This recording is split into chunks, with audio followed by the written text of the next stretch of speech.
Hello, everybody. Thank you for joining us. We will get started shortly, but we'll just let everybody get settled.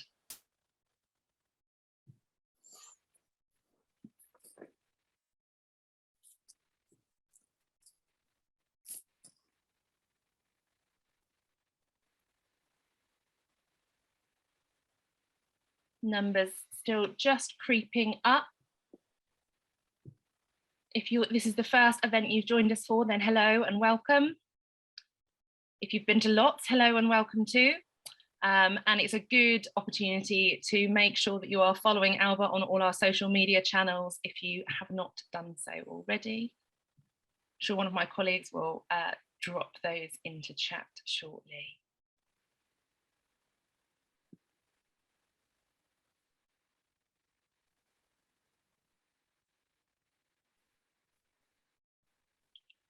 Numbers are still creeping up. I'll just wait until they settle a bit and then we'll get started properly.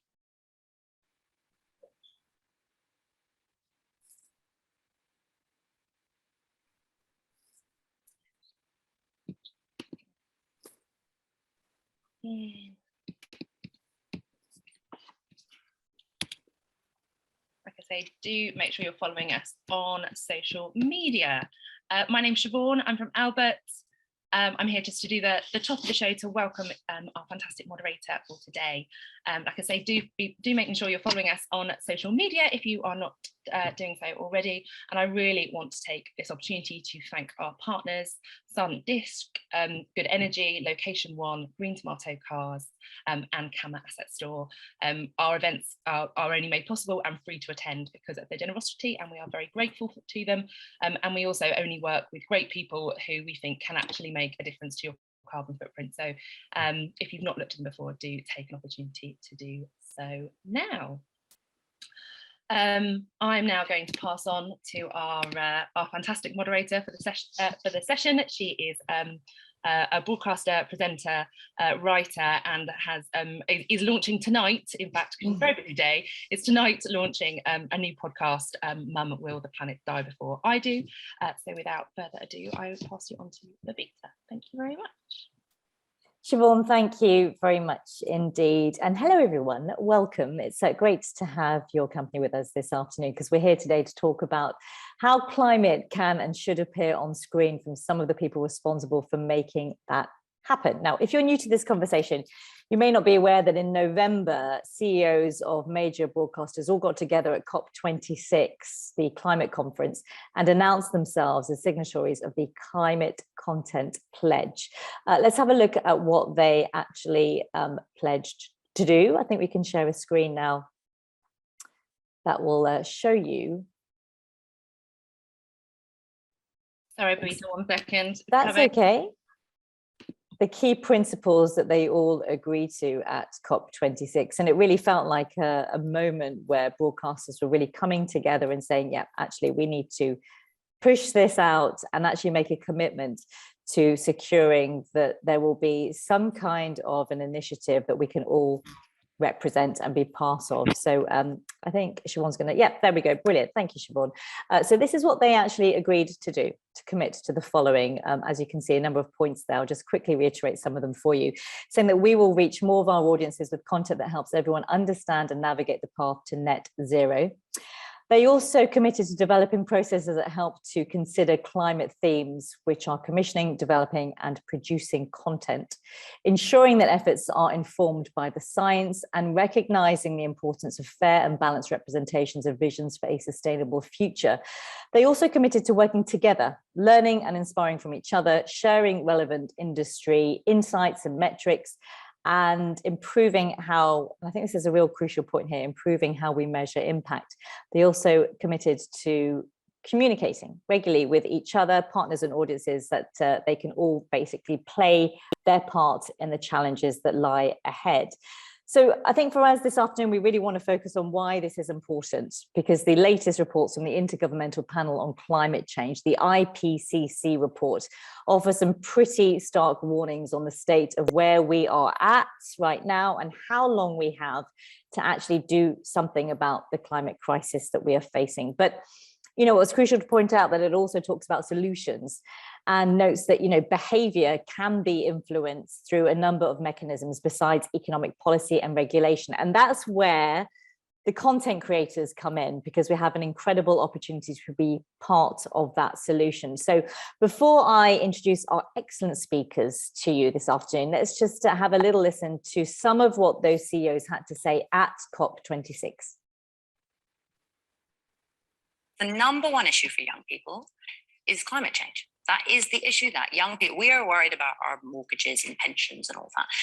But for young people today in the UK, it's about climate change. We've done this in 5 European territories, thousands of interviews. It's the number one thing on people's minds after the pandemic.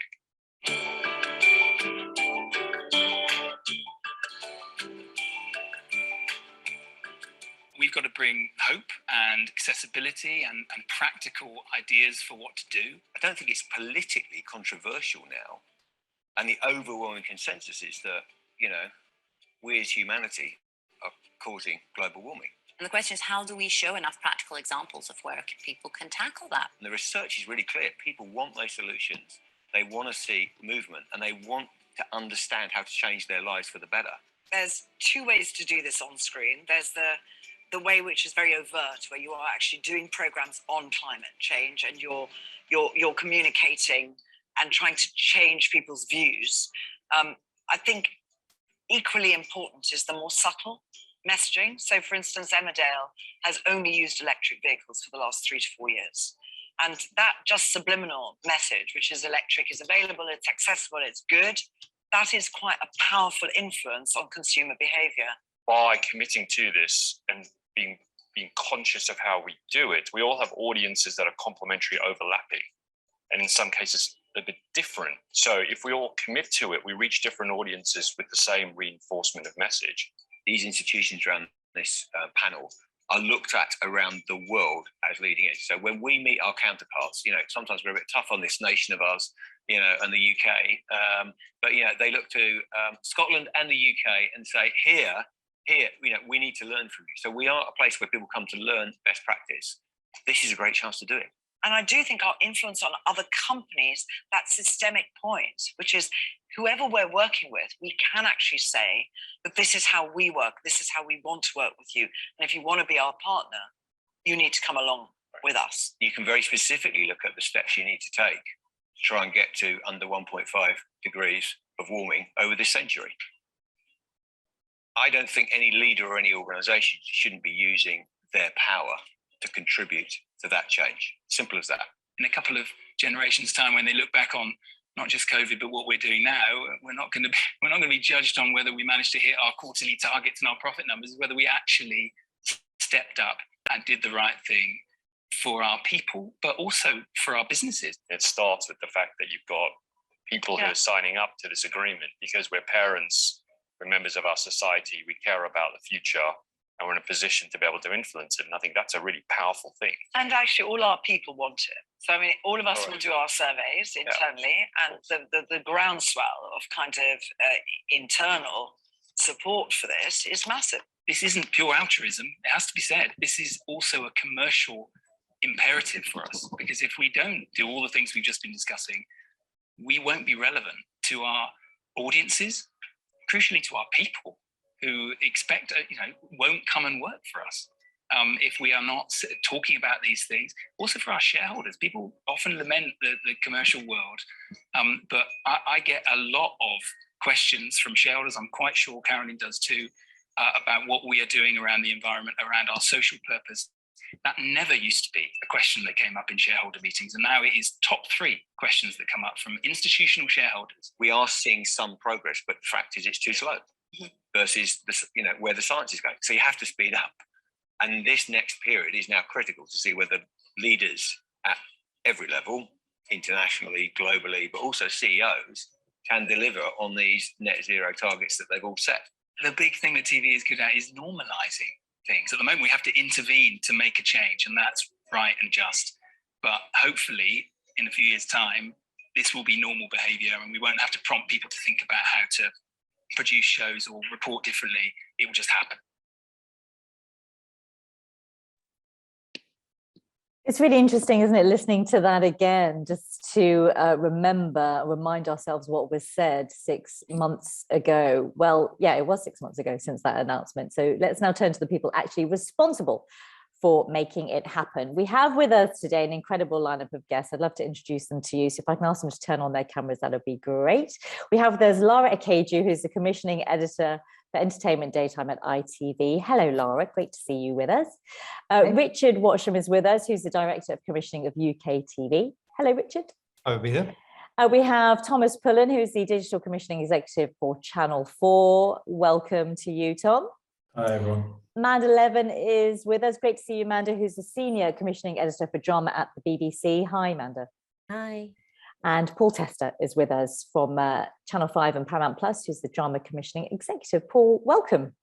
Thank you. Hi, everyone. What a wonderful bunch of people you are. It's great to have you with us this afternoon. I know that this conversation is probably uppermost in your minds when it comes to thinking about development and producing, and probably close to your hearts on a personal level as well. So let's just start off by finding out what's really happening at your channels and your broadcast stations in terms of really how what we just heard from those CEOs, that pledge and how that's being translated into the manifesto that you guys are in charge of. So Tom, first to you, tell us what's happening with the whole team at Channel 4 at the moment. Sure.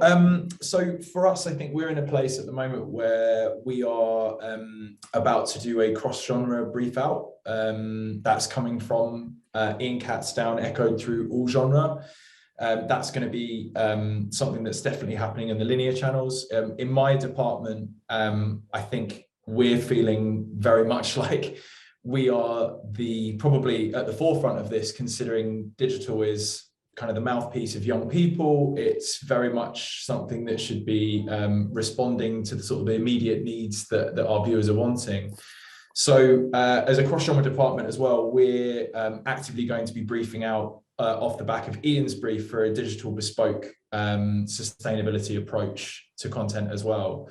In amongst all of that, we're actually trying to increase more practices with production companies as well, just to make sure that they're declaring their Albert certifications through productions, and actually thinking about more sustainable ways to actually go out and create the content, not just make content that's about sustainability and climate change, etc. as well. So there are a fair few touch points. But yeah, we're sort of trying to move at a bit of a warp speed with all of this kind of thing at the moment. And yeah, it's very exciting, specifically in our department, that's for sure. And I suppose like the conversation between other broadcasters is really key here about getting everybody on board. So I'm just wondering, is that happening right now? Richard, would you say that is now? Not enough. Yeah. I think the simple answer to that, but actually, events like this help enormously, I think. And I think one of the key things that came out of that kind of CEO reminder was just that idea of working together. And actually, out of the kind of 6 points in the pledge itself, right? The last 2 are kind of really about working together, and they've managed to break number 5 down into multiple items. So a lot of it is about how we collaborate and how we share information, how we learn from each other, so that we can get best practice between all. Because there's one thing, isn't there, about getting everybody on board in your own organization to kind of, really understand what those pledges are, and then being able to share that content with people in your own kind of broadcast platforms and other broadcast channels. So, I mean, is that easy or is that tricky? Or you said it's not being done enough, but what needs to be done then to make that happen? I think well, that's a very good question. I think that the CEOs coming together is enormously important. I'd like to think that within our own organizations that we're there in terms of bringing people on that journey. I think the CEOs talked very specifically. I think Carolyn spoke about internal surveys and just the degree to which people throughout society, right, require this. It's a really important part of recruiting and retaining talent, actually, that you can do that within a company. In terms of how we work together more as an industry, I think there's a number of kind of increasing touch points that I see. Things like the Coalition for Change has really brought the broadcasters together into the same room to talk about some of these issues. The CEOs coming together. I think we need to progress those forums. We need to meet more regularly in order to share this information. But I think part of it as well is that we're all in that process now of kind of gathering that information, right? So a lot of the work now is about how we measure planet placement, how we measure the implementation of it, but also the effectiveness of it. And so we need to gather all of that information, assimilate it, and then keep coming together to kind of share it. And I think that's key, isn't it? It's just to constantly be checking in with one another. Manda, in terms of, you know, the BBC are thinking about what you're looking for and what development teams are kind of prioritizing at the moment, can you just give us an idea of what that might be within, say, your department at the moment? Yeah, sure. Can I just go back and say a really lovely example actually of cross-broadcaster? Yeah, please do. Was that soap moment around COP, where all the different broadcasters' soaps cross-referenced each other in terms of their sustainability storylines, and that was really difficult. Yeah, it felt like a bit of a moment, didn't it? It's really hard. I remember seeing that, thinking, okay, everyone's across everything, which actually is quite tricky, isn't it, with what we all do? And you think, really, you know, tricky. But it shows that the will is there, and that we can do this when the will is there and it's strong and there are people really driving it. In terms of our own work here at BBC, we've had for ages a cross-genre group, and we meet regularly, and it's great because it's got radio and TV, so it can be really reactive, and people talk about what they're doing in their individual genres, and then other people see how they can find content that can complement and tessellate in a useful way, and because a lot of that is the one show or radio or the radio, and it can be quite reactive and quick. It can happen quite fast. We either do it around specific big pieces of content that we've got, landmark content, like an Attenborough show, say, or we do it around key dates that are important for climate, like Earth Day. But an example, in mid-May, I think Radio 2 is teaming up with the one show to do a Go Green week, and then there'll be a whole series of items. But it's lovely to see that actually happen live on a Zoom, actually, as people talk to each other and go, oh, you doing that? Well, I could do this over here in this part of the BBC, and it's what a big organisation should be able to do. The kid in the corner is always scripted because our timelines are so slow. When it comes to drama, I'm like, well, we can start developing something now that might be on telly in 2025 when emissions need to have peaked. So it's quite hard for us to be fast enough and fleet of foot enough to key into that. So we have to just make sure we develop in every direction and we don't shut anything down, because frankly, if anyone finds a way into sustainability through scripted or to any sort of the discussion around climate, I'm thrilled to bits. And there are so many different ways, and we talk a lot about the sort of intrinsic ways and the overt ways, and part of that was in the film. But the thing I like to talk about whenever I get an opportunity and whenever anyone lets me talk to a room of writers is the lateral way in. And I think about a few years ago when it just felt like there couldn't be any new ways of doing crime, because with drama on all the channels, on all the platforms, had done so many different forms of crime show. And actually, the brilliance of the creative community in the UK constantly finds new ways to talk about crime and to reinvent it, make it feel fresh. Well, so we need to be able to do it with climate. Yeah, and I think we'll talk about content ideas in a moment, but I think, you know, you've made the point that, and the BBC, the juggernaut that is the wonderful BBC, getting them all on board and then speaking to peers as well is an achievement in itself. But like you said, you're almost thinking about the next 5 years and then almost behind and saying, what did we do 5 years ago and are we jumping ahead? So Lara, I'm just wondering, do you share Manda's kind of similar perspective on this in terms of the challenges that are there when we are thinking about, you know, really implementing these content pledges that were made at COP? I absolutely, I mean, a lot of what Amanda said actually resonates exactly with what we're doing at ITV. You know, we have a cross-genre commissioning group who are the green representatives for our commissioning departments. We get together, we talk about what we've got coming up, what's going on air this year and going forward. And so, yeah, we are similarly thinking about this all the time. We find that obviously daytime news, current affairs, and the soaps really they're the places where we can really tackle climate issues. We can tell climate stories quite quickly and reactively to what people are doing and talking about in their everyday lives. You're right, in scripted drama that's not the soaps, it's harder. the lead times are longer, and the types of stories that you're telling are different. But what we're talking about when we think about drama is, you know, sustainable lifestyle. So lifestyle choices, literally, are they recycling, using, you know, reusable bottles? Are they driving electric cars? Things that ordinary people are really doing. Obviously, it depends on character. Our drama teams are already thinking about that within the storylines that they're telling. It's really interesting that you mentioned about recycling, right? Because we talk about the impact of what we're saying as content creators and being reflective of what's happening in society, and also kind of leading the way. But you know, there's a lot of reports on data analysis of what content is being shown on our screens, and disposal of, for example, like recycling, which contributes only 4% to the UK's greenhouse gas emissions, receives a disproportionate prominence on our TV screens in comparison to energy, transport and food. But it's almost like that's the easy thing that we can kind of incorporate in. So we almost need to try harder, or do we, Paul? Well, I don't know. Well, go on, Lara, go ahead with that. No, I was only going to say that I feel like on food, we are at ITV tackling that on kind of multiple fronts. Our daytime cookery segments, there's a lot more vegan cookery, meat-free dishes as a matter of course. Same, you know, and same across our kind of weekend morning output as well.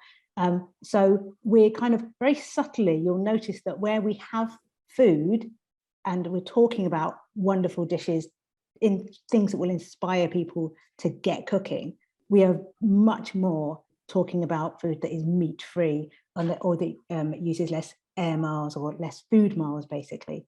Yeah, I mean, the point I was trying to say was how the recycling is kind of like the easy thing that we can kind of just do, but actually we've always come beyond that now, to try a little bit harder to actually really embrace the conversation, because time is not on our side, as Manda, you just said there as well.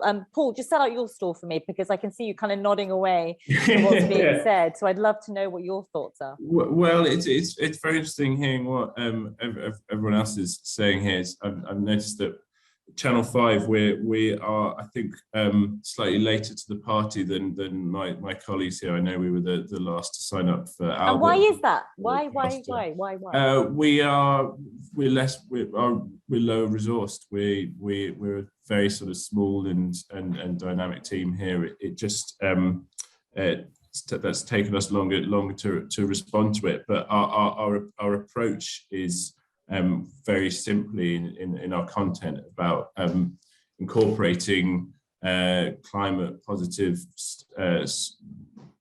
elements in a totally organic way into our content. We feel that our audience is very broad. It's generally quite a populist audience. We're not younger skewing like some of my colleagues here, which means that by sort of opposition, it means that it's not necessarily the same priority as it is, as I know, to younger people. So what's really important to us is making the climate action a natural and organic part of the content we produce. So our drama slate, of which I'm representing, is very nascent, but we're taking the lead from our factual programming, where on most of our sort of lifestyle or on our sort of shows exploring the natural world now, sustainability and climate action is just as always features as a sort of organic part of those shows. Sure. I mean, I think the point that I think that a lot of people are thinking about is, yes, we have these pledges. Yes, we need to have joined up thinking, but how do we actually get there practically? And what do we need to say to our audiences? Are we giving them guidance about what we want? And are we telling them what we don't want? And also as content creators as well, there's a conversation to be had there. And I'll just share this with you all, but I won't mention names, where I was pitching a climate crisis story to a broadcaster, and they said, we've already got 2 on our slate, we can't take any more. And it's a bit like saying we've already got 2 Black or Asian presenters, we don't need any more. And I kind of thought, oh no, we're kind of having a similar conversation that we've had about diversity, and it's coming that way about climate crisis. You know, it's not about a competition of we've only got that and that. Surely is it not about just bringing all this conversation into every area of programming, especially with drama commissioning. Richard? Yeah, it is. Look, we've completely embedded this process at UKTV. So we've got a number of touch points throughout the commissioning process to make sure that it is embedded in every program that we make. I love that word touch points, by the way, because Tom's used that as well. We're going to just tell me a bit more about what you mean. Okay, so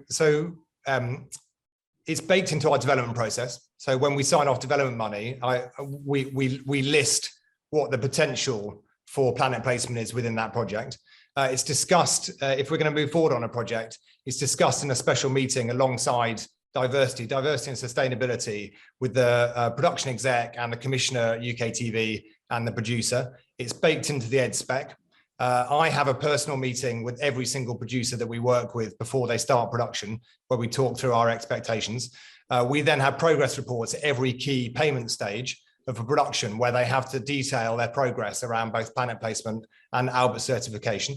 Right. We've also worked with Silver Mouse, and I'm hoping that other broadcasters will follow, but we're the first broadcaster that uses Silver Mouse to log every single incident of planet placement with every single one of our shows. So we have a rapidly expanding database of examples, some of which I think are going to be in the BAFTA TV Awards showreel in a couple of weekends' time. So we've got a rapidly expanding list of examples there, and then after that, once producers have kind of laid out their story and told us what they've done, I then have another meeting alongside the commissioner with every single producer at the end of production, where we talk through, again, a number of things. So we talk through how they've done in terms of Project Diamond and diversity. We talk through the editorial factors as well, and what we might do for the next series. But importantly, we also go over those planet placement iterations and talk about how the challenges they found, what we could do differently. So we've really embedded it, and I've embedded it further by making it part of the objectives of every single commissioning editor in the team. Yeah, so it's there, there's no escaping it. Right, so it's there from inception to it's there from inception, and one of the things that so the output of that, I hope, is one of the things that I think is really important that I talk about in those pre-production editorial meetings is you can and people are making shows specifically on the nose about sustainability, about waste, about climate change and emissions, and you will get a certain audience to those, right? So you will get an audience that are probably already highly engaged with them. Our job, I think, is the subtler job, is to embed it, and this really is where planet placement, I think, comes to life, is to embed it in every single show. So for me, the big win is to get those people who, if they were looking through the listings and saw a program about climate change, would literally run screaming from the room, is to get them by the back door, is to get those clever references within a drama or a scripted comedy or a comedy entertainment show to show that, as I think Simon Pitts talked about in the video, kind of normalizing behavior. Okay, well, I think that's probably where we all kind of want to be or should be at right now. Lara, listening to that, is there a sense that you have of knowing what you don't want when it comes to climate development and climate content? Oh, just if you can unmute yourself, that'd be great. That's okay. I'm sorry, everybody. Can't believe it's been 2 years and I'm still doing that. I think, look, what I'd say, what ITV wants as a channel, we want inspiring stories of positive action, which are reflecting what people are already doing, but also inspiring them to do more with climate change. So it's relatability is really what we want. A lot of our viewers may be highly engaged in the climate debate, but a lot of them won't be. And it is actually reaching those viewers. It's actually, as Richard said, is reaching those viewers is what we're about. We're fundamentally an entertainment channel. So we want to get our climate messages to people through entertainment or through in entertaining ways. That's tough. How do you do that? I mean, it's actually a lot of what Richard said is the processes that we are doing at ITV. At least we're starting to do that. We're updating our producer guidelines. We're going to have more support for production companies to so that they know what we're looking for. But already, as at UKTV, at ITV, Albert certification and and our climate pledge is part of our the commitments that producers have to sign when they sign up with us. And so producers understand when they get a commission from ITV that they are going to have a conversation with their commissioner about what are you doing in terms of climate action, what elements of your program. And the way we're looking at it is, firstly, what kind of, how are you doing it? Is it about energy? Is it about, sorry, I've got to remind myself of all our different sectors, but it's about energy, travel. Is it more on the nose, as Richard says? And then is it a direct mention? Is it indirect, or is it a program about climate change? So that's how we're logging it. We're logging the different areas of sustainability that people talk about, and then the different ways in which they're doing it. And sorry. No, well, I get that you're all, and I can see heads nodding. I get that you're all doing it. I think the motivation behind the doing it is what I kind of want to get into now. Manda, I mean, there is this content pledge that the CEOs have made of what they need to do, but does that sit well with the fact that commissioners are thinking, oh, you know, we have to incorporate this sustainability remit into our drama commissioning, therefore go and write about it? Or is it more like audiences are ready to hear about it, so we should be doing it? I mean, what comes first? Is it like someone saying to you, you've got to do that, Manda, and make sure you get that content? Or is it kind of answering to audiences' want for that kind of material? Audiences, we know, want to engage with this. The spike in how audiences prioritize this issue around COP was extraordinary, and the terrifying thing is how it's gone back down as all the other things, the inequality that's coming from this economic crunch, COVID still, obviously the war, how it slips down is really, really frightening. So I think the intrinsic motivation we have, given the privilege and the agency we have as commissioners in the choices we make, is literally what keeps me up at night. I don't know about anyone else, but as a commissioner, it's certainly inscripted, where I can't come up with an idea and manifest it. I need writers to be inspired to bring us those stories and to bring them in 100 different ways. And yes, there might be 2 Cli-Fi dramas in development. You could only ever do one big Cli-Fi drama a year. You're not going to do hundreds of them, but it's not the only way to effect change. I think there are 2 story levers you can pull, and one is based on fear and one is based on hope and inspiration, and basically we need to pull every lever. So Cli-Fi or a dystopian story can be the fear story, the Solient Green Threads type of story, but the inspiring stories might be about promoting our relationship with nature and how we engage with the natural world, and making sure that we keep reminding our audience that we are completely entwined, and our future and our health is entwined with the natural world and the well-being of the natural world that we live in. So there are so many different ways we can do it, and we have to come at it from all the different ways. But in scripted, we can't do that. I can't do that. I can only try and make sure that writers understand that we're constantly trying to have a dialogue with writers and the producers who are talking to writers to say, bring us these stories, but bring them in as many different ways as you can, because we can't just do it in one way and done, because this is with us now. Exactly. And I think also, if you've got one commission, doesn't mean that there isn't room for more. Would you not agree? Yeah. Okay. I should just say that if anybody wants to submit a question, we would love to have your questions and make this as interactive as possible. We're going to open up the session to questions in about 15-20 minutes or so. So please keep those questions coming in. We are reading them and we will do our very best to get them to our panelists. I think, sorry, Manda, just to finish off that point about, you know, there is only obviously so much you can do in terms of your slate and what you need to commission. But with that in mind, have you always got an ear or an eye to the next climate plot storyland, or is it not as simple as that? Well, we always make sure we've got as many as we can find that we think are good and exciting and you know, going to be brilliant entertainment on and brilliantly thought-provoking or brilliantly difficult, you know, whatever.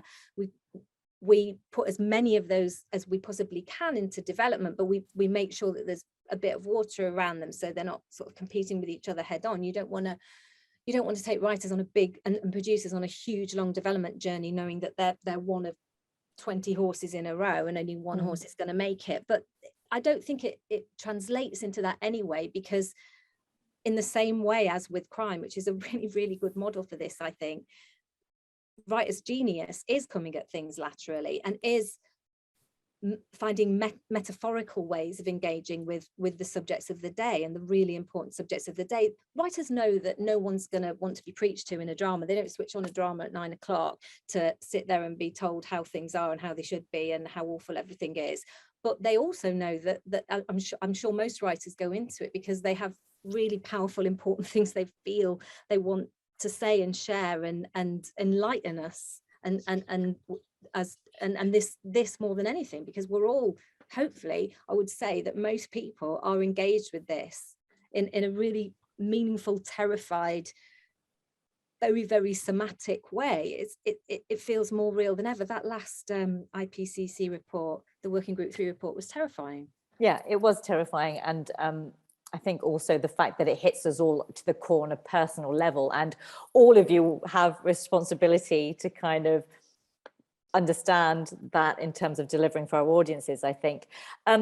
Just a couple of things to talk about our colleagues at Sky TV who could be with us today, but they have shared some information on their latest report that's found that 8 in 10 supported the idea of broadcasters nudging green choices through content, and 1 in 3 say TV has inspired them to make changes. So that goes back to the fact that the audiences are absolutely ready for this conversation as well. Paul, I just want to ask you as well, in terms of thinking about your genre specifically, where are the opportunities, well, where do you think the opportunities lie in terms of your priorities for the next, let's say, 12 months, 24 months ahead? The challenge that I propose to producers and writers is that we've got a very clear understanding of what dramas our audiences like.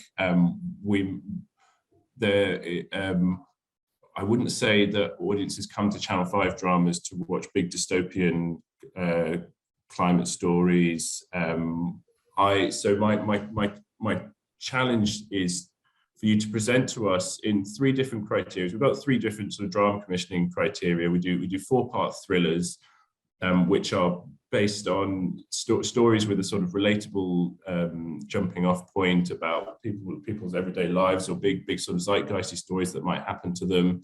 We do warm community-led stories, and we do sort of soft crime. And my challenge is for producers to find a way to incorporate in a totally organic way climate action into those stories. So one example, and I think that our sort of thriller genre is a good one for this, because as I said, these stories tend to be about sort of what if it happened to you type stories, relatable people, and I think these can show how the climate crisis has become a relatable and day-to-day event. So, for example, we're making one this year about a British family who've moved to Australia, and it's a sort of quite glossy and fun domestic thriller about all the sort of secrets that pour out of this family, but set against the backdrop of bushfires in Australia, and the sort of bushfires act as the catalyst to the drama, and that feels like a totally sort of natural part of the way that story is going to be told. And I don't feel it feels like it's going to be sort of beating the audience over the head with a message as well. So that would be my criteria to anybody sort of wanting to pitch to us. I think there is a feeling, though, isn't there, where, well, you might agree or not agree with this, but when there is climate content in the drama narrative, that there has to be some kind of a message there. Why do you think that is, Tom? You might not agree with that, Tom. I don't know. I don't necessarily agree with that. I think, you know, we've done drama in digital before, and it's been something that's been relatively successful, but it's not, I'll admit, a huge portion of what we'll be putting out in terms of our commissioning strategy each year. I think the things that we'll be saying certainly to our indies that are pitching to us and is to sort of pass on the message that, raising awareness, which a lot of these ideas which have come to us for the last few years is kind of, it's done.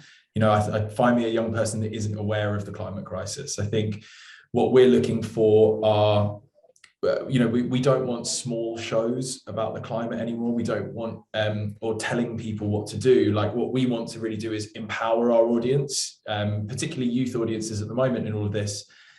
There is a sense of powerlessness. They don't feel like they're the change makers that can make a difference. And we want to, via this content, try and empower them and energize them about living sustainably. By the same token, we want them to feel supported by big talent, linking their voices to it. We want to... what do you mean by big talent, Tom? What do you mean by big talent? Are you talking front-facing? We're talking for our audiences, it's 16 to 24 predominantly. So, they're absolute mecca in terms of the people that they respond to are YouTubers, are content creators first and foremost. Those people are a huge in the ability to, not just have the ear of a young audience, but to be able to speak in their language, to be able to, to relay this in a way that doesn't feel worthy.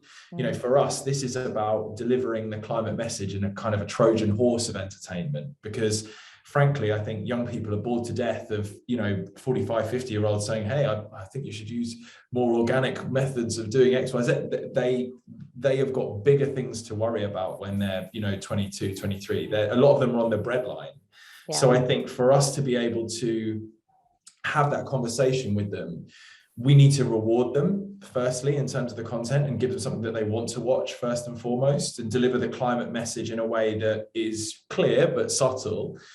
And then make sure that, across a wide range of topics, we're, as Channel 4, setting out to provide an alternative tone to what other broadcasters are doing. Even in the linear space, look at what Joe Lycett's done with Joe Lycett versus the oil giant, where he tried to make an accurate advert for an oil giant that's responsible for something like 60% of the, of carbon emissions. Or if you're looking at Trash Monsters, where celebs are having to wear their waist. These are visually spiky and identifiable shows. Yeah. But they're going to speak to audiences in a very different way, from making them feel terrible that their meat intake isn't as low as it should be, for instance. Yeah, and I think as you talked about the younger generation kind of getting this, plugging the podcast that is launching tomorrow that I've just been part of. We've got the launch event tonight, but it's called Mum, Will the Planet Die Before I Do? And we did that because it was about the younger generation saying, listen to us, because you're just not getting it. And that's why we realized that there was a gap in the space to kind of speak to parents, carers and guardians about how you navigate this climate crisis, because they get it and you're not. And actually, I think that's reflected in terms of who's at the commissioning table and who is privy to that conversation and the perspectives and the varied perspectives. I just want to say that we are getting questions, and we are going to do our very best to get them to our panelists. A question came actually about the content pledge being UK based. Just so you know, it isn't the case. The plan is for that content, the climate content pledge, to be global, and people can email the team at Albert for more information on how that's going to basically find its way through a global platform for many other commissioners too. But back to, thinking about what next. This question came through, and I'm just wondering who it's come from here, but I'll try and name check you for this one. It's not for me, but Nick. Yeah, Nick has asked, what are your measures of success in your actions? And I think that's a really good question. How do you measure success in this space? Lara? Now, as I understand it, we are, as signatories of the pledge, all the different broadcasters at this very moment, working out how to measure it and looking at the impact of all these different programs that we've been making, all these different strategies that we've been undertaking. And so we are literally going to be doing research on it to measure, have people seen the content, have people interpreted it in the way that we think that they have, and what has it changed their behaviors or inspired them or course. How do we gauge that though? I'm wondering if I'm- anybody else I don't knows. know Put your hand how up that if you research is think, if going, anyone but- knows. Yeah, Manda, I mean, jump in here. I'll be. Well, controversially, I'm going to say I think we're obsessed with measuring, quite rightly, in lots of cases, we're obsessed with measuring our performances.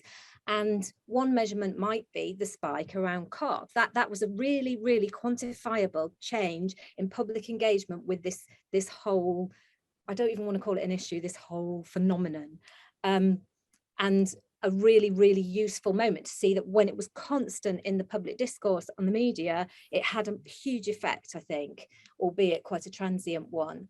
But I think that in terms of creative dialogue, you can't always measure it, because what you are hoping is that you are sending this message out that won't just come back to you personally or your team or your content, but that will actually go into the creative community and be translated in lots of different ways we can't possibly measure, because the measurement is in how people, the choices people then make, the choices our audiences make in what they eat and how they travel and how they consume energy. And it's only when you reach a tipping point of enough people making enough choices in a particular direction that governments and corporations and our economy changes, and we get the systemic change, which is what we know we need. How do you know that you're on the right lines then? How do you measure if you're on? You can know, and I think it's like traveling in the dark, but you have to travel in hope, not fear, and you have to keep doing it and know that if you are sending that message out, you're doing your part in just keeping that dialogue going, and the storytellers are the people, and the creatives are the people who can translate it into something that will be meaningful for audiences, and encouraging that in any opportunity, in any space you can, even if you can't measure it, is really, really important. I mean, yeah, I suppose it's there's I was just going to say, I think there's a sort of small measurement which we can do, which is it's making sure that people aren't switching off when we're including this content in our programming. So, I mean, for us, if we look at, I know there's sort of issues with the measuring of it, but if we look at the overnight ratings, which we do a lot and obsessively, in our programs, like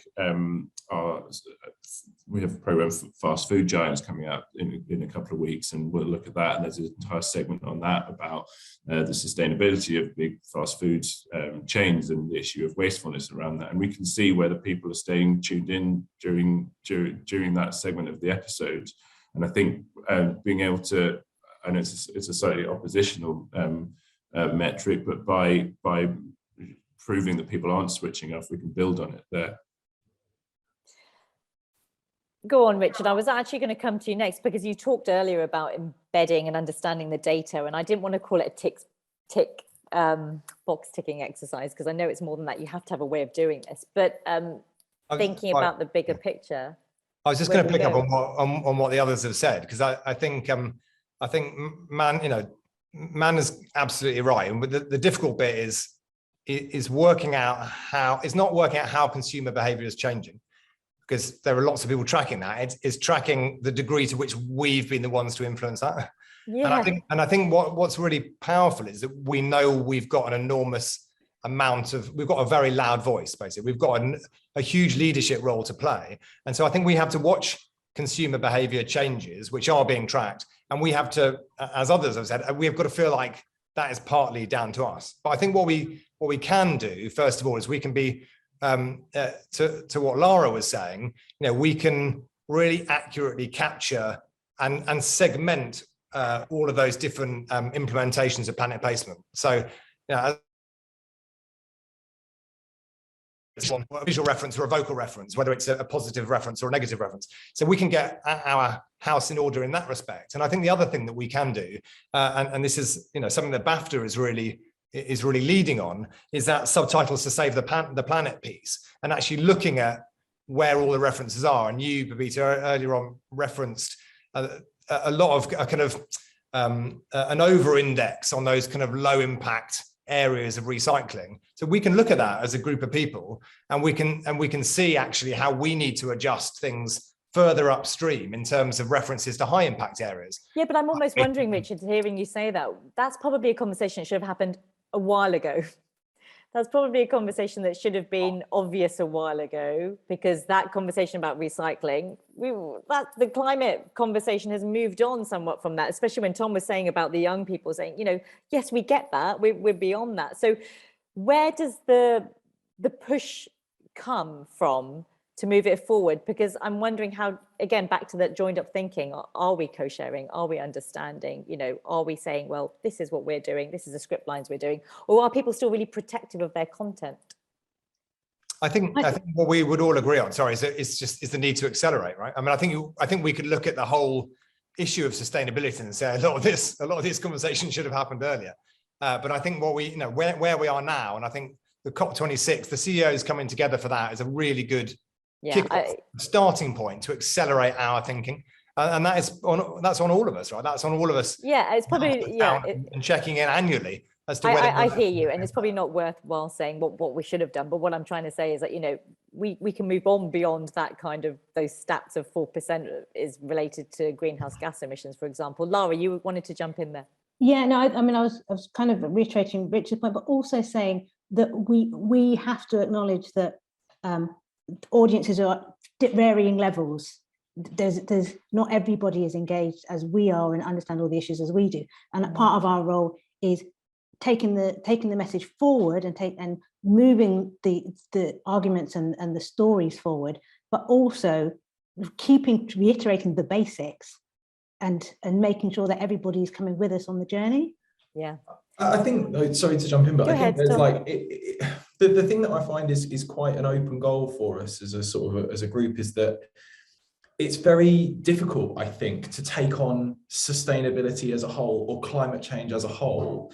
I think if we were going to look at it through the lens of, like, we do a lot of work with brands, and I think you know, if a brand, sort of an energy brand, for instance, was going to take on climate change, they wouldn't try and take on all of climate change at once. They'd maybe take on air purity.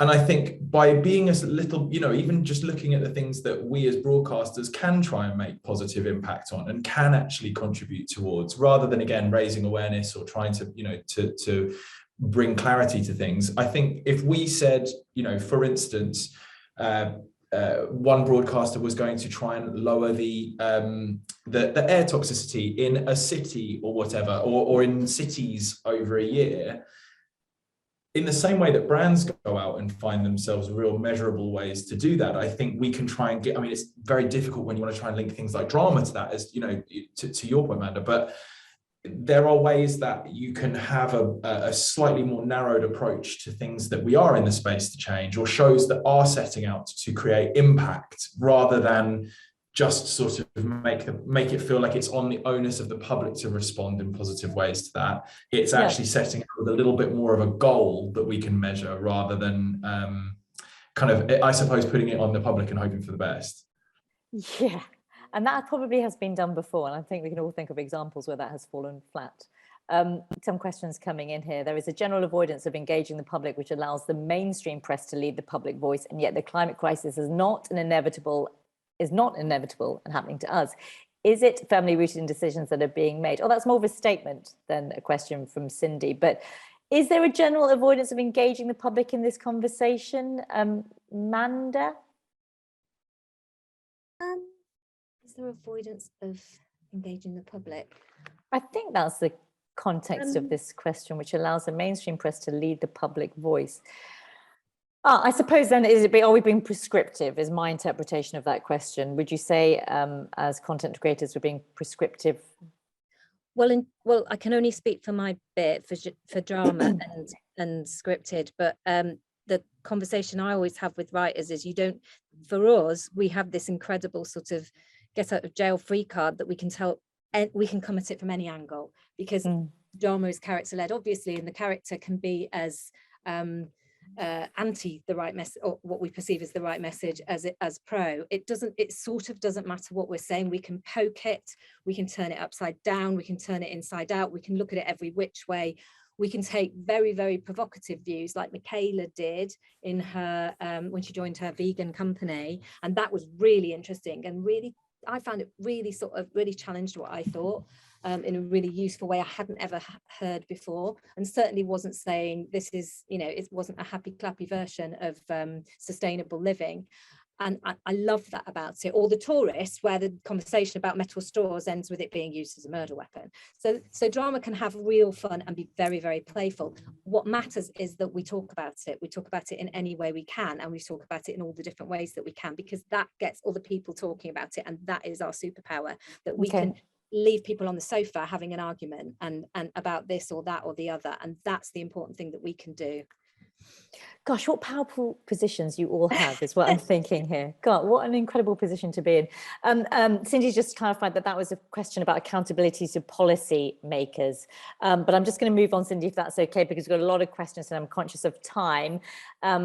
Considering Michael asks sustainable production, do you ask how production facility providers source their energy if it is renewable? Paul?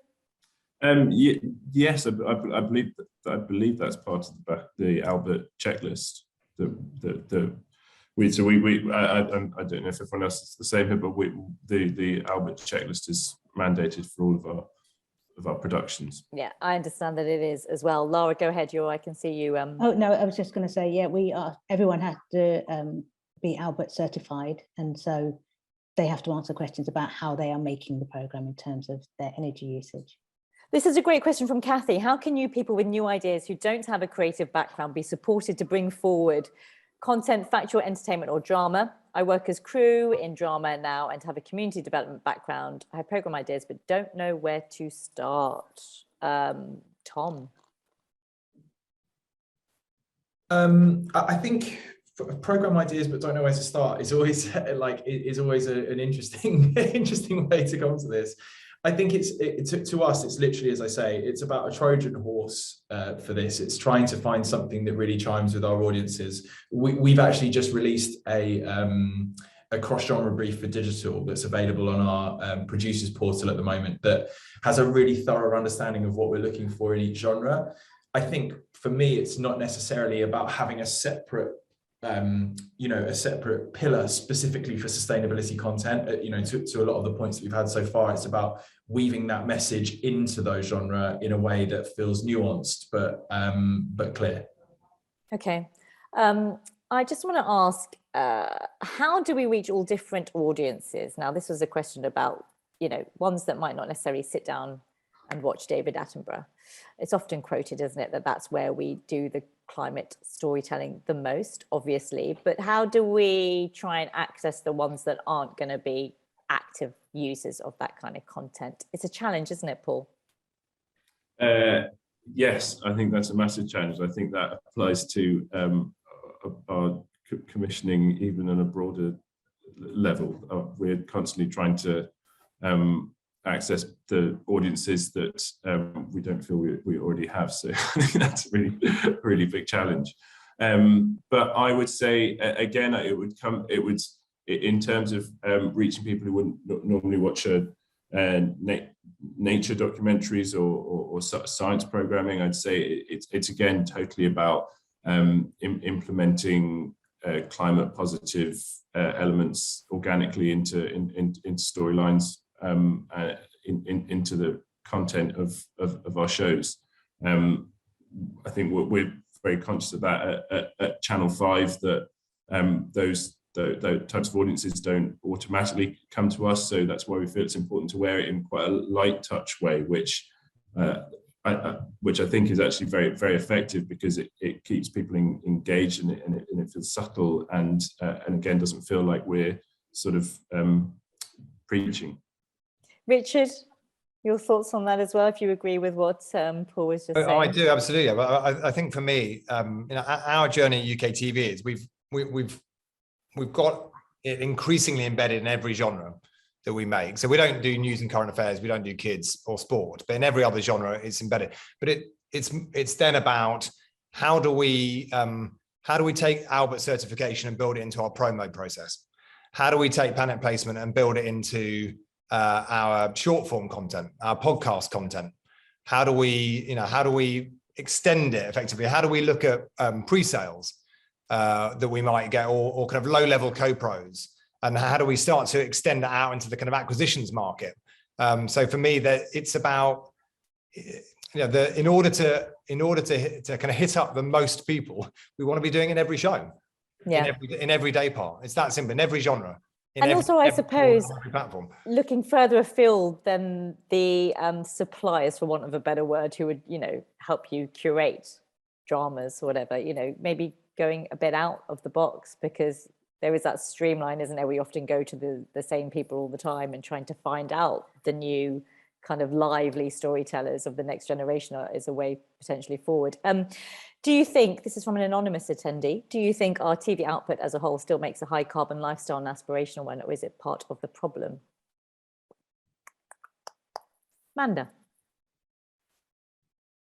There was quite a few comments around this that I found really interesting, about the benchmarks of happiness that we demonstrate in our content, and getting away from a more consumerist ideology. And I think that slightly plays to what I was saying before about using our engagement with nature, say, in a useful narrative way to enrich our thinking around that, or to stimulate our audience around that. And I think it's really true, and I think it's quite beautifully expressed in some of the comments. But I also think it is what story does. It's what drama and scripted do, because they feed, brilliant writers and authors feed off empathy and are all about developing empathy and walking in someone else's shoes.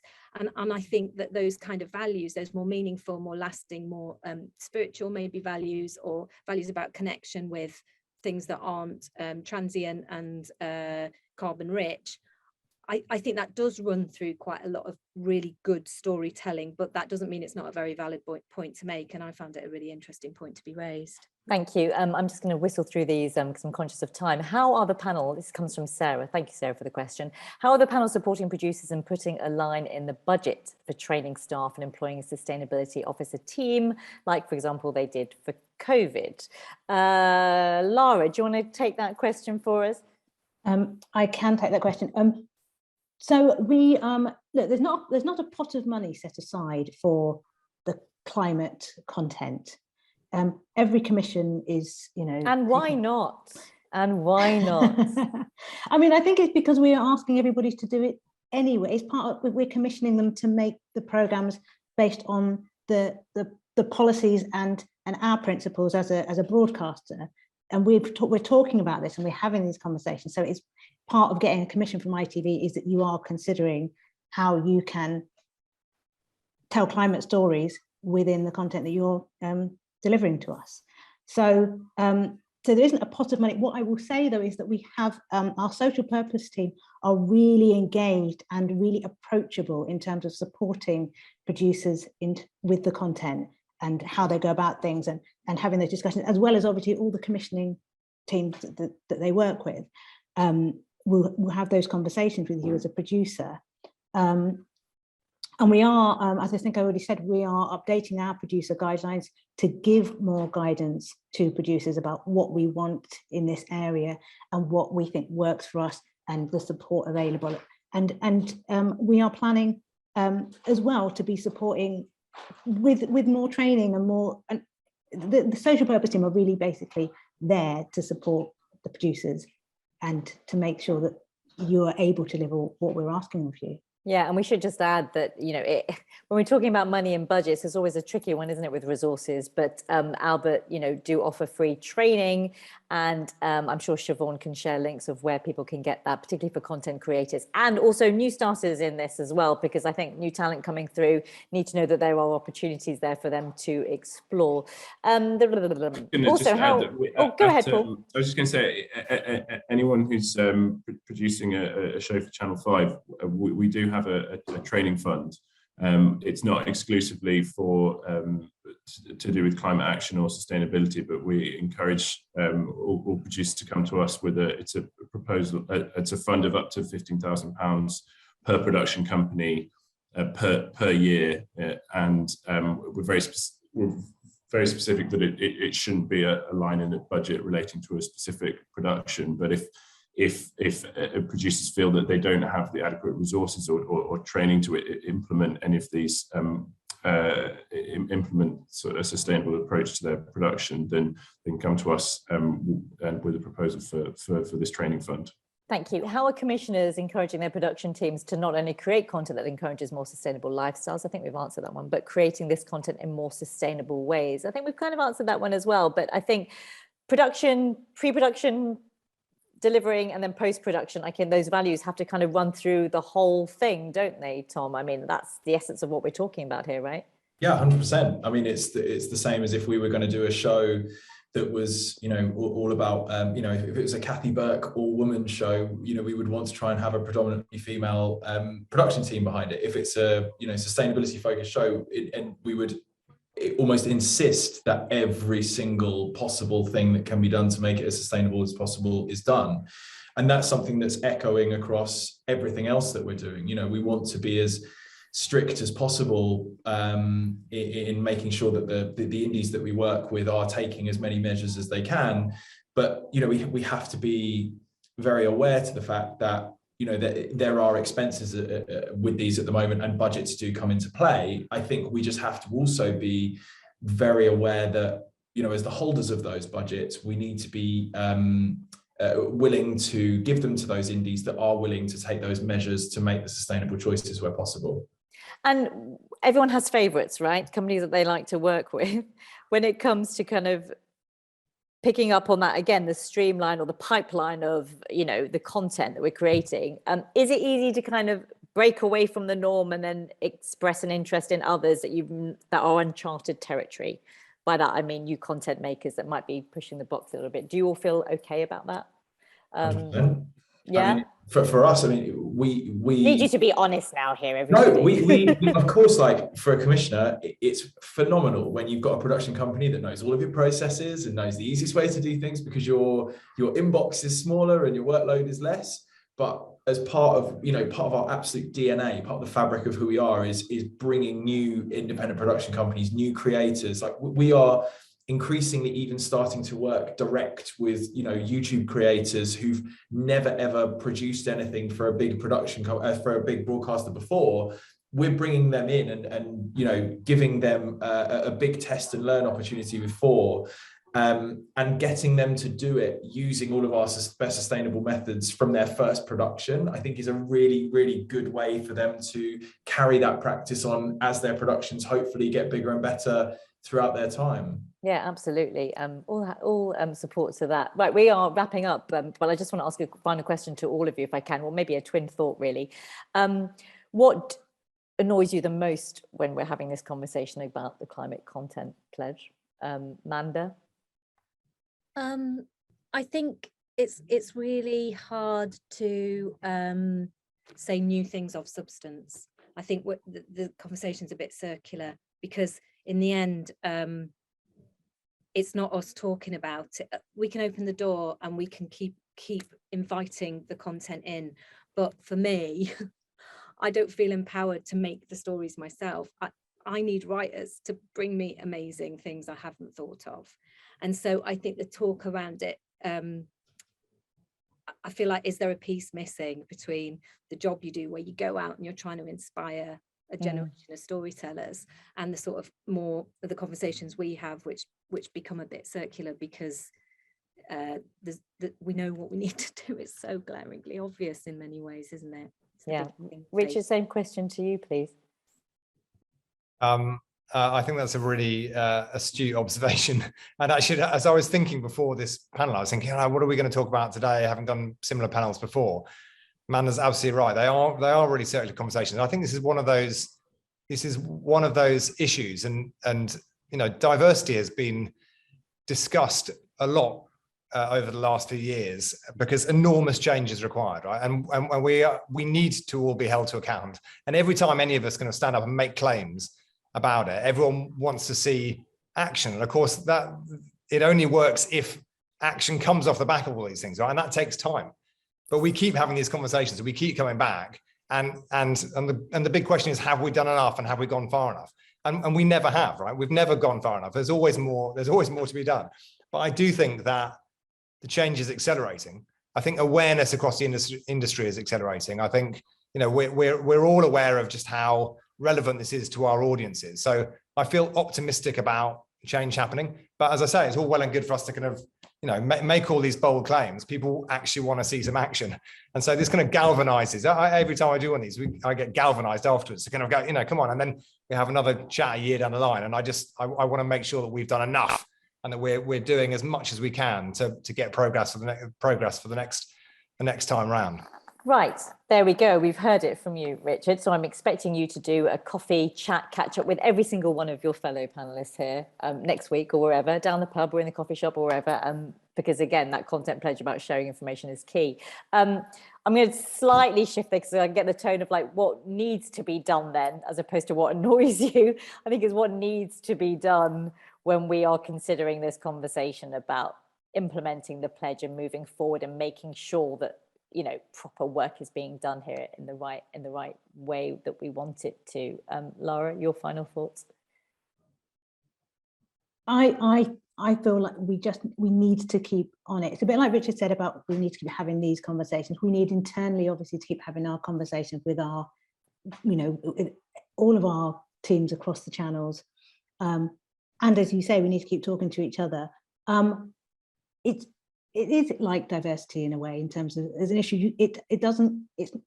We have to keep going, and we have to keep doing, and we have to keep talking about things, and making producers feel that they can bring us their best work in this area and their best ideas, and that with those ideas they will reach a lot of people, and that's what we're really looking for, is to have a deep impact on the biggest number of people.